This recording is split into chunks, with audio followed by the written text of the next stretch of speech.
पहले फोकस ट्रेनों की संख्या बढ़ाने पर रहता था ताकि चुनाव में उसका लाभ मिल सके, लेकिन जिस पटरियों पर ट्रेन को चलाना था उन पर निवेश ही नहीं किया जाता। रेल नेटवर्क के आधुनिकीकरण को लेकर वो गंभीरता ही नहीं थी। हमारी ट्रेनों की स्पीड बहुत कम थी और पूरा नेटवर्क जानलेवा मानव रहित फाटकों से भरा हुआ था। रेलवे के इतिहास में आज एक नया अध्याय जुड़ गया।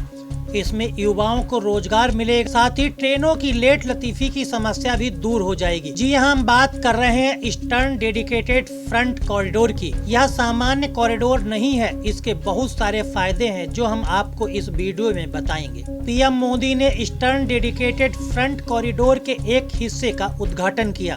ईस्टर्न डेडिकेटेड फ्रंट कॉरिडोर की कुल लंबाई 1856 किलोमीटर है। इसका विस्तार पंजाब के लुधियाना और पश्चिम बंगाल के दंकुनी तक है। पंजाब, हरियाणा, उत्तर प्रदेश, बिहार, झारखंड और पश्चिम बंगाल से गुजरने वाले इस कॉरिडोर से व्यापार को एक नई दिशा मिलेगी। कई राज्यों से होकर गुजरने वाले इस कॉरिडोर का करीब 60% हिस्सा यूपी से होकर गुजरेगा। यह न्यू खुर्जा न्यू भाऊपुर खंड के नाम से जाना जाता है। उत्तर प्रदेश में ईस्टर्न डेडिकेटेड फ्रंट कॉरिडोर का 351 किलोमीटर लंबा भाग पड़ेगा। इसके निर्माण में 5,750 करोड़ रुपए की लागत आई है। पीएम मोदी ने फ्रंट कॉरिडोर के उद्घाटन के साथ ही प्रयागराज में स्थित परिचालन नियंत्रण केंद्र का भी उद्घाटन किया। पीएम मोदी ने कहा कि हमारे यहाँ यात्री ट्रेन और मालगाड़ियाँ दोनों एक ही पटरी पर चलती हैं। मालगाड़ी की गति धीमी होती है, ऐसे में इन गाड़ियों को रास्ता देने के लिए यात्री ट्रेनों को रोका जाता है। इससे दोनों ट्रेनें विलंब से चलती हैं। अब ऐसा नहीं होगा। इस कॉरिडोर के बन जाने से समय पर यात्री ट्रेनें चलेंगी, साथ ही समय पर मालगाड़ियां सामान पहुंचा सकेंगी। फ्रेट कॉरिडोर, इनको अगर सामान्य बोलचाल की भाषा में कहें तो मालगाड़ियों के लिए बने विशेष ट्रैक हैं, विशेष व्यवस्थाएं हैं। इनकी जरूरत आखिर देश को क्यों पड़ी? हमारे खेत हो, उद्योग हो या फिर बाजार, ये सब माल ढुलाई पर निर्भर होते हैं।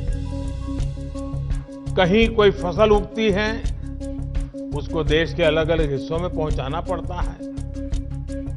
एक्सपोर्ट के लिए बंदरगाहों तक पहुंचाना पड़ता है। उसी तरह उद्योगों के लिए कहीं से कच्चा माल समंदर के रास्ते से आता है। उद्योग से बना माल बाजार तक पहुंचाना होता है या फिर एक्सपोर्ट के लिए उसको फिर बंदरगाहों तक पहुंचाना पड़ता है। इस काम में सबसे बड़ा माध्यम हमेशा से ही रेलवे रही है। जैसे जैसे आबादी बढ़ी, अर्थव्यवस्था बढ़ी, तो माल ढुलाई के इस नेटवर्क पर दबाव भी बहुत बढ़ता गया। समस्या ये थी कि हमारे यहाँ यात्रियों की ट्रेनें और मालगाड़ियां दोनों एक ही पटरी पर चलती हैं। मालगाड़ी की गति धीमी होती है। ऐसे में मालगाड़ियों को रास्ता देने के लिए यात्री ट्रेनों को स्टेशन पर रोका जाता है। इससे पैसेंजर ट्रेन भी समय पर नहीं पहुंच पाती है और मालगाड़ी भी लेट हो जाती है। मालगाड़ी की गति जब धीमी होगी, जगह जगह रोक टोक होगी, तो जाहिर है ट्रांसपोर्टेशन की लागत ज्यादा होगी। इसका सीधा असर हमारे खेती, खनिज उत्पाद और औद्योगिक उत्पादों की कीमत पर पड़ता है। महंगे होने के कारण वो देश और विदेश के बाजारों में होने वाली स्पर्धा में टिक नहीं पाते हैं, हार जाते हैं। भाई और बहनों, इसी स्थिति को बदलने के लिए फ्रेट कॉरिडोर की योजना बनाई गई। शुरू में 2 डेडिकेटेड फ्रेट कॉरिडोर तैयार करने की योजना है। पूर्वी डेडिकेटेड फ्रेट कॉरिडोर पंजाब के औद्योगिक शहर लुधियाना को पश्चिम बंगाल के दानकुनी से जोड़ रहा है। सैकड़ों किलोमीटर लंबे इस रूट में कोयला खाने हैं, थर्मल पावर प्लांट है, औद्योगिक शहर है।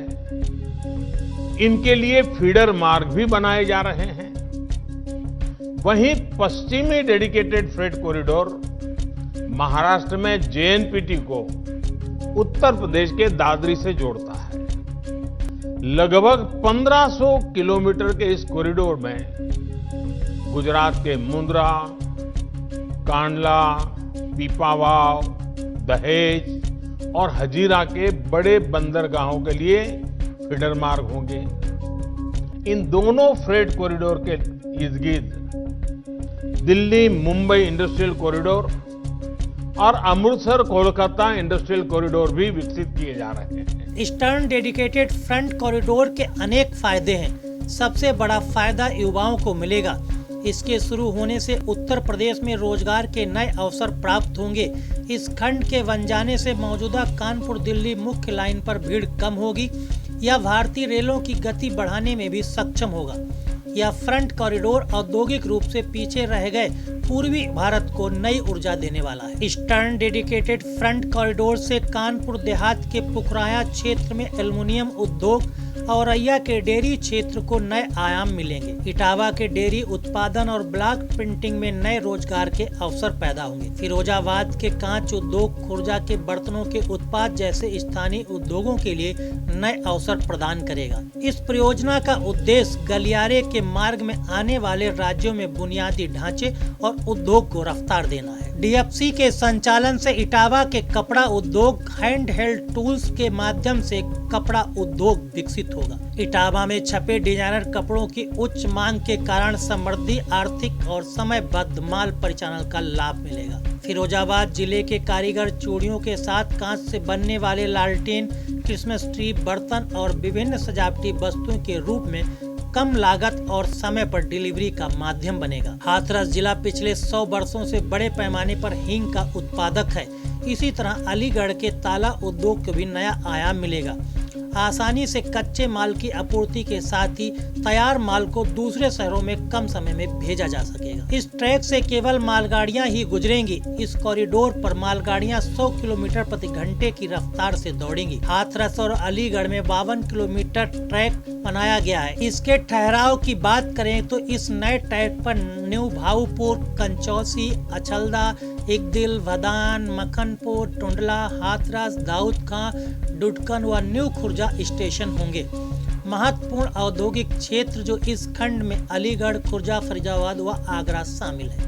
देश और विदेश के उद्योगों में जिस प्रकार यूपी के प्रति आकर्षण बीते सालों में पैदा हुआ है, वो और अधिक बढ़ेगा। भाइयों और बहनों, इन डेडिकेटेड फ्रेट कॉरिडोर का लाभ किसान रेल को भी होने वाला है। कल ही देश में 100वीं किसान रेल की शुरुआत की गई है।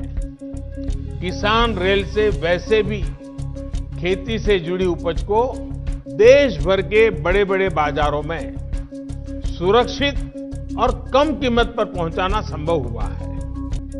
अब नए फ्रेट कॉरिडोर में किसान रेल और भी तेजी से अपने गंतव्य पर पहुंचेगी। उत्तर प्रदेश में भी किसान रेल से अनेक स्टेशन जुड़ चुके हैं और इनमें लगातार बढ़ोतरी की जा रही है। उत्तर प्रदेश के रेलवे स्टेशनों के पास भंडारण और कोल्ड स्टोरेज की कैपेसिटी की बढ़ाई जा रही है। यूपी के 45 माल गोदामों को आधुनिक सुविधाओं से युक्त किया गया है। इसके अलावा राज्य में 8 नए गुड्स शेड भी बनाए गए हैं। वहीं उत्तर प्रदेश में वाराणसी और गाजीपुर में 2 बड़े पेरिशेबल कार्गो सेंटर पहले ही किसानों को सेवा दे रहे हैं। इनमें बहुत ही कम दरों पर किसान फल सब्जियां जैसी जल्दी खराब होने वाली अपनी उपज स्टोर कर सकते हैं। साथियों, जब इस प्रकार के इंफ्रास्ट्रक्चर से देश को इतना फायदा हो रहा है तो सवाल ये भी उठता है कि आखिर इसमें इतनी देरी क्यों हुई। ये प्रोजेक्ट 2014 से पहले जो सरकार थी उसकी कार्य संस्कृति का जीता जागता प्रमाण है। साल 2006 में इस प्रोजेक्ट को मंजूरी दी गई थी। उसके बाद ये सिर्फ कागजों और फाइलों में ही बनता रहा। केंद्र को राज्यों के साथ जिस गंभीरता से बातचीत करनी चाहिए थी, जिस अर्जेंसी से संवाद होना चाहिए था, वो किया ही नहीं गया। नतीजा ये हुआ कि काम अटक गया, लटक गया, भटक गया। स्थिति ये थी कि साल 2014 तक 1 किलोमीटर ट्रैक भी नहीं बिछा गया, 1 किलोमीटर भी नहीं। जो इसके लिए पैसा भी स्वीकृत हुआ था वो सही तरीके से खर्च नहीं हो पाया। साथियों, 2014 में सरकार बनने के बाद इस प्रोजेक्ट के लिए फिर से फाइलों को खंगाला गया। अधिकारियों को नए सिरे से आगे बढ़ने के लिए कहा गया तो बजट करीब करीब 11 गुना यानी 45,000 करोड़ रुपए से अधिक बढ़ गया। प्रगति की बैठकों में मैंने खुद इसकी मॉनिटरिंग की, इससे जुड़े स्टेक होल्डर से संवाद किया, समीक्षा की। केंद्र सरकार ने राज्य सरकारों से भी संपर्क बढ़ाया, उन्हें प्रेरित प्रोत्साहित किया। हम नई टेक्नोलॉजी भी लाए। इसी का परिणाम है कि करीब 1100 किलोमीटर का काम अगले कुछ महीनों में पूरा हो जाएगा। खबरों का सिलसिला जारी है। देखते रहिए जनप्रवाद। नमस्कार।